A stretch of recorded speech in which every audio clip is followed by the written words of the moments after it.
Hi hello అండి, welcome to my channel.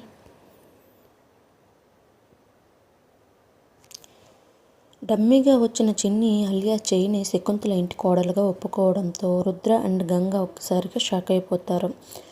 ఇక గంగ ఆలోచనలో పడుతుంది. అమ్మగారు ఇలా ఎందుకు చేస్తున్నారు?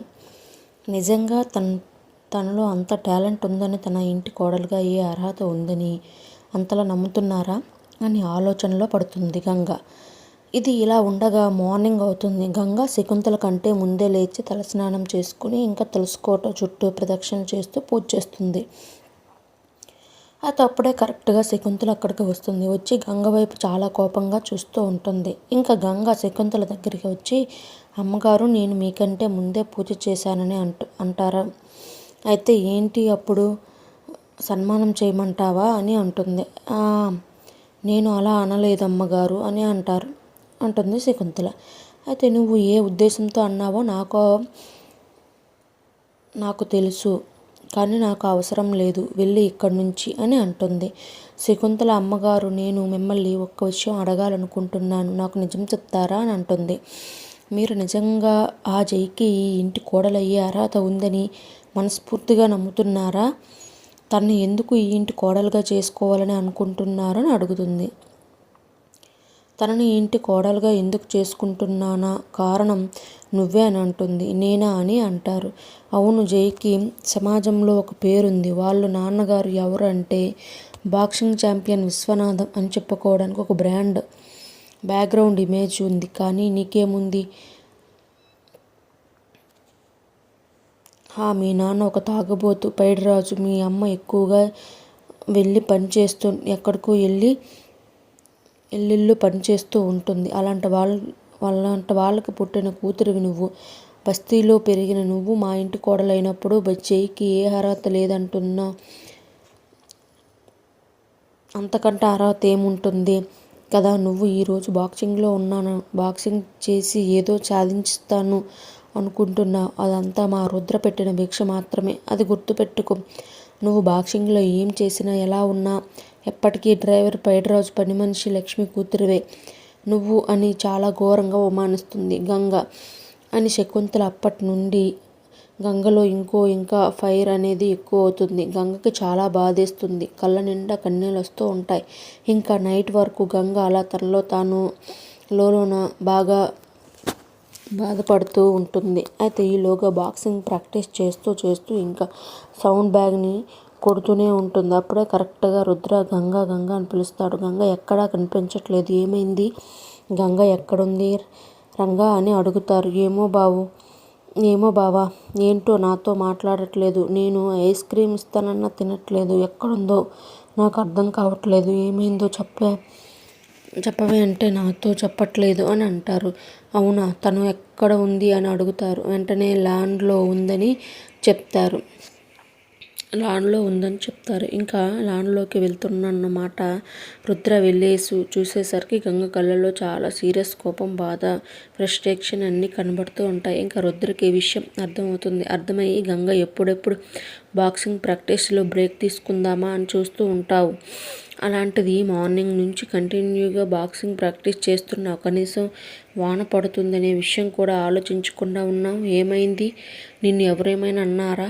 నీ మనసు బాధపడలే? ఎవరేమైనా మాట్లాడారా అని అడుగుతారు రుద్ర. ఏం తప్పు చేశాను సార్? నేను ఏం తప్పు చేశాను? బస్తీలో పుట్టడం నా తప్పా సార్? బస్తీలో పెరగడం నా నేరమా సార్? బస్తీ వాళ్ళకి ఆత్మాభిమానం ఉండదా? బస్తీ వాళ్ళు మనుషులు కాదా? ఎందుకు సార్, ఎందుకు అలా అవమానిస్తారు? మా నాన్న తాగబోతే వాడు అని అవమానిస్తున్నారు. మా నాన్న నా కోసం ఎప్పుడో తన అలవాట్లు మానుకున్నాడు. మా అమ్మ ఎప్పుడు తన కష్టం పైనే తను బ్రతికింది. కానీ ఎవరి నుండి ఎప్పుడు రూపాయి ఆశించలేదు. అలాంటిది వాళ్ళకి పుట్టిన నేను ఎంతో గర్వంగా అందరి ముందు చెప్పుకుంటున్నాను సార్. అలాంటిది ఈరోజు నన్ను అని బాధపడుతుంటే అర్థమైంది గంగా. నీ మనసు నొప్పించేలా ఎవరో నిన్ను హర్ట్ చేశారని నాకు అర్థమైంది. కానీ నువ్వు ఒక నిజాన్ని తెలుసుకోవాలి. ఏ నోటితో అయితే గంగ ఒక బస్తీ వాళ్ళ కూతురు అని అవమానించారు, అదే నోటితో ఈ సమాజంలో అందరి ముందు గంగ డ్రైవర్ పైడిరాజు పని మనిషి లక్ష్మి కూతురైన బాక్సింగ్ ఛాంపియన్ అయింది అనే మాట నీకు వినబడాలి. అలా వినబడాలంటే వినబడడానికి నీకు ఈ కసి రావటానికే ఇదంతా జరిగిందేమో అని నువ్వు అనుకో. ఒక్కొక్క అవమానానికి కృంగిపోకూడదు, ఒక్కొక్క ఎదురు దెబ్బకి వంగిపోకూడదు. నువ్వేంటో ప్రూవ్ చేసుకునే రోజు ఖచ్చితంగా రాబోతుంది గంగా. ఎన్ని కష్టాలు వచ్చినా ఎదురైన నువ్వు నీ పట్టుదల మాత్రం విడవకూడదు, అర్థమైందా అని అంటారు. అర్థమైంది సార్, ఖచ్చితంగా నేను అంటే ఏంటో నిరూపించుకుంటాను. తిట్టిన నోటితోనే పొగిడించుకుంటాను, తిట్టిన నోటితోనే మెప్పించుకుంటాను, అవమానించిన నోటితోనే నేను విన్నర్ అయినప్పుడు నన్ను పొగిడేలా గంగా చేసుకుంటానని అంటూ ఉంటుంది. అయితే ఏంటో తెలిసిందని చేసేలా నేనే ఖచ్చితంగా చేస్తాను సార్ అని గంగ చాలా కాన్ఫిడెన్స్గా ఫీల్ అవుతూ ఉంటుంది. అదంతా వింటూ ఉన్నారన్నమాట శకుంతల. అయినా నేను ఎప్పటికీ అనను, ఎందుకంటే నువ్వు విశ్వనాథం కూతురివి కాబట్టి అని మనసులో అనుకుంటూ అక్కడి నుండి శకుంతల వెళ్ళిపోతుంది.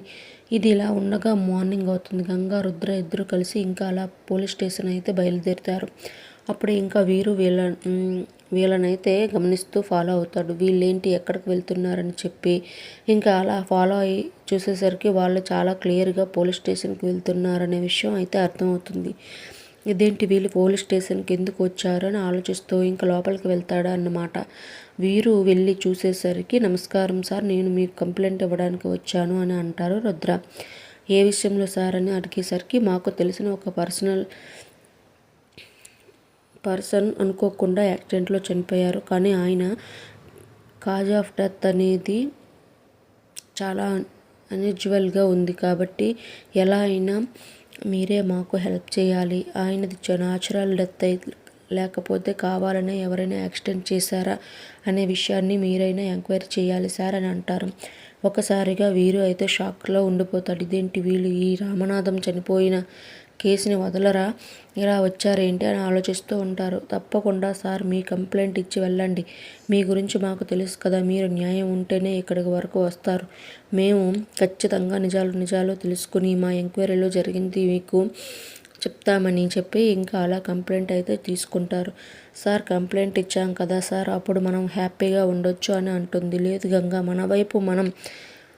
మన వైపు ఉన్న ఇంటరాగేషన్ కూడా మనం చేసుకోవాలి. ఎందుకంటే పోలీసు వాళ్ళకి ఒకటి కాదు కదా, మనలాంటి కేసులు చాలా ఉంటాయి. వాళ్ళు ఎక్కువ స్ట్రెస్ అవుతూ ఉంటారు. కాబట్టి ఈ కేసు మన వైపు నుండి కూడా మనం చూసుకుంటూ ఉంటే అప్పుడు మనకి ఒక క్లారిటీ అనేది వస్తుందని చెప్పి ఇంకా రుద్ర కూడా ఆ కేసును ఫాలో చేయడం కానీ, అసలు ఏం జరిగిందో తెలుసుకోవాలనుకోవడం కానీ చేయడానికి ప్రయత్నిస్తారు.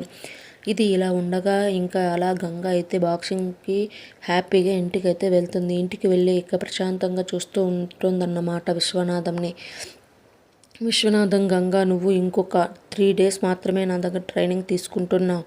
నీకు ఎలా పంచెస్ ఇవ్వాలో, ఎలా స్ట్రాటజికల్గా ఉండాలో అన్నీ నేర్పించాను. ఇప్పుడు నేను ఒక చిన్న టెస్ట్ని పెట్టాలనుకుంటున్నాను. చూడు, ఇదిగో ఇది 100 kgs బ్యాగ్. ఈ బ్యాగ్ని నువ్వు కేవలం 20 shotsలోనే నీళ్లు డౌన్ చేయాలి. ఆర్ యు రెడీ అని అంటారు. సరే సార్, నాకు మీరు ఇప్పటి వరకు నేర్పించింది 20-30 kgs బ్యాగ్ వరకే కదా సార్, అలాంటిది ఇప్పుడు ఏకంగా 10 kgs అంటున్నారు. నా వల్ల అవుతుందా అని అనుకుంటుంది గంగ. చూడు గంగ, నేను కావాలనే నీకు 20-30 kgs బ్యాగ్ని మాత్రమే ఇన్ని రోజులు ప్రొడ్యూస్ చేశాను, కానీ ఇప్పుడు నేను రియలైజ్ అయ్యాను, నీ టాలెంట్, నీ వర్త్ మోర్ దాన్ దట్. కాబట్టి యు ఆర్ టు ట్రై. నేనేమి నిన్ను ఫస్ట్ అటెంప్ట్లోనే పాస్ అవుతావని, ఫస్ట్లోనే నువ్వు కరెక్ట్గా చేస్తావని అనడం లేదు. But practice makes man perfect అంటారు కదా.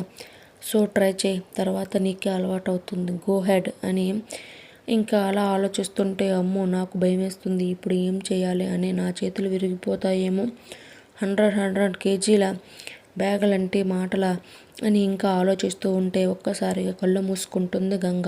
కళ్ళు మూసుకోగానే శకుంతల, మీ నాన్న ఒక తాగుబోతు, మీరు ఒక బస్తీ వాళ్ళు అని అవమానించిన మాటలు గుర్తొచ్చి ఇంకా చాలా కోపంగా, చాలా పవర్ఫుల్గా ఇంకా అలా తన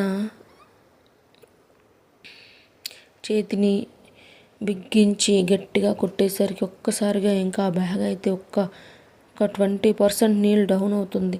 ఇంకా ఒక్కసారిగా షాక్ అయిపోతున్నారనమాట. విశ్వనాథం అలా 20 పంచెస్లోనే ఆ బ్యాగ్లో ఉన్న సౌండ్ మొత్తాన్ని బయటపడేస్తుంది గంగ. ఇంకా గంగను చూసి very good, I am so proud of you Ganga. ఇప్పటి వరకు నేను నా శిష్యుల్లో ఈ మాట ఎవ్వరికీ చెప్పలేదు. ఫర్ ద ఫస్ట్ టైం నీకు చెప్తున్నాను. I am so proud of you. నువ్వు ఎంత చక్కగా, ఎంత కరెక్ట్గా, ఎంత తక్కువ టైంలో ఇంకా కంప్లీట్ చేస్తావని నేను అస్సలు అనుకోలేదు. ఆల్ ద బెస్ట్ అని షేక్ హ్యాండ్ ఇస్తారు. థ్యాంక్ యూ సార్ అని పాపం ఎంతో అంటే ఎంతో హ్యాపీగా ఫీల్ అయింది. అదే విషయాన్ని రుద్రతో షేర్ చేసుకుంటుంది.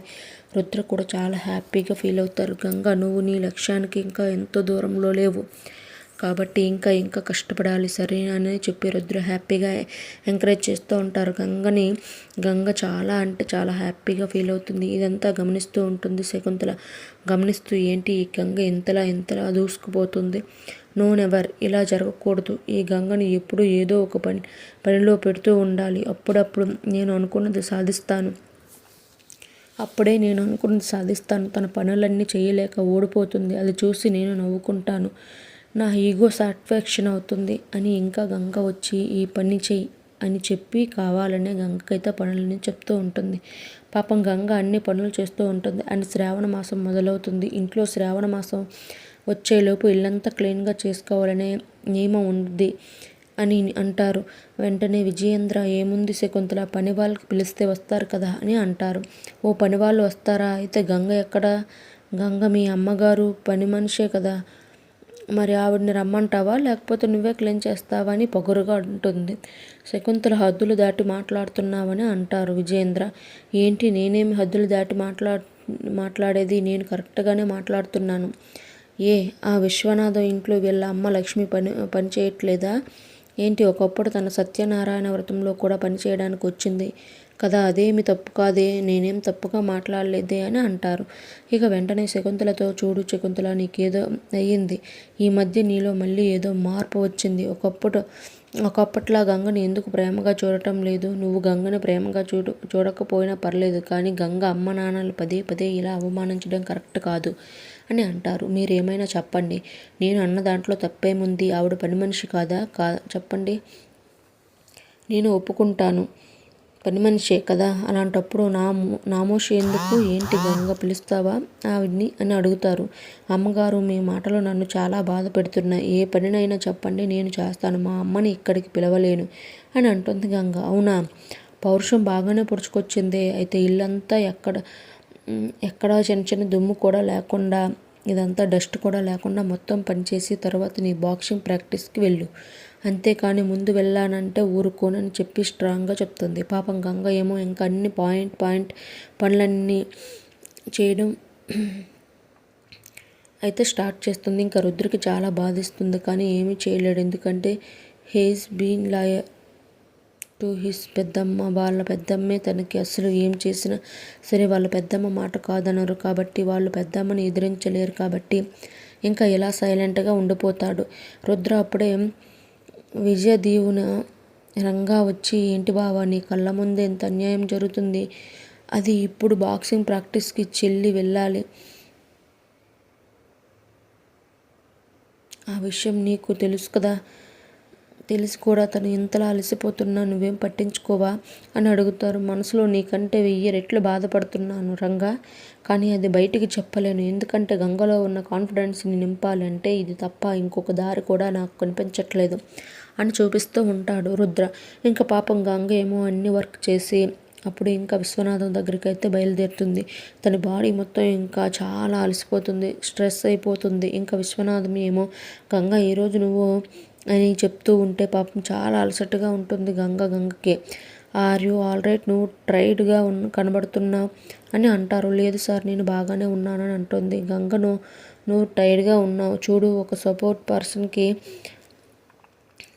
స్పోర్ట్స్ పర్సన్కి ఫిట్నెస్ ఎంత ముఖ్యమో రెస్ట్ అనేది కూడా అంతే ముఖ్యం. రెస్ట్ లేకపోతే నువ్వు దేనిపైన కాన్ఫిడెన్స్ చేయలేవు.